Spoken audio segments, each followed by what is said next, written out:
നമുക്ക് ആദ്യം ഇപ്പോൾ കിട്ടിയൊരു പ്രധാന വാർത്തയിലേക്ക് കടക്കുമ്പോൾ കോഴിക്കോട് കൊടുവള്ളി കച്ചേരിമുക്കിൽ വൈദ്യുത ലൈനിൽ നിന്നും ഷോക്കേറ്റ് 12-കാരിക്ക് ദാരുണാന്ത്യം.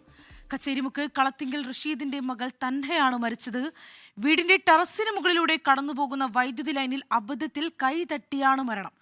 വിവരങ്ങളുമായി നിഖിൽ പ്രമേഷ് കൂടി ചേരുന്നുണ്ട്. നിഖിൽ, ഇന്ന് രാവിലെ തന്നെ കേൾക്കുന്നത് തികച്ചും ദാരുണമായ ഒരു വാർത്തയാണ്. വിവരങ്ങൾ എങ്ങനെയാണ്?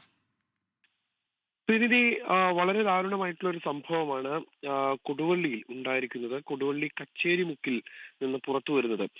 ഈ വൈദ്യുതി ലൈനിൽ നിന്ന് ഷോക്കേറ്റാണ് 12-കാരി മരിക്കുന്ന സാഹചര്യം ഉണ്ടായത്. കച്ചേരിമുക്ക് കളത്തിങ്കൽ റഷീദിന്റെ മകളും മടവൂർ AUP സ്കൂളിലെ 7ാം ക്ലാസ് വിദ്യാർത്ഥിനിയുമായ തൻഹയാണ് മരിച്ചത്.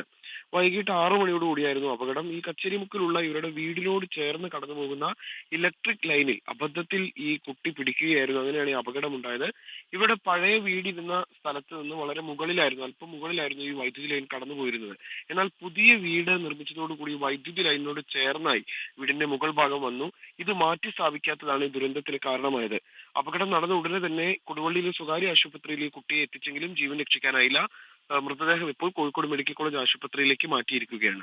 ശ്രീനിധി, ശ്രീ കോഴിക്കോട് കൊടുവള്ളി കച്ചേരിമുക്കിലാണ് വൈദ്യുതി ലൈനിൽ നിന്നും ഷോക്കേറ്റ് 12-കാരിക്ക് ദാരുണാന്ത്യം. ലോകത്തെവിടെയായാലും ഏത് സമയത്തും 24 വാർത്തകളും ഓഗ്മെന്റഡ് റിയാലിറ്റി പാക്കേജുകളും എക്സ്പ്ലെയിനറുകളും വിശദമായി കാണാൻ ഞങ്ങളുടെ യൂട്യൂബ് ചാനൽ നിങ്ങൾക്ക് സബ്സ്ക്രൈബ് ചെയ്യാം.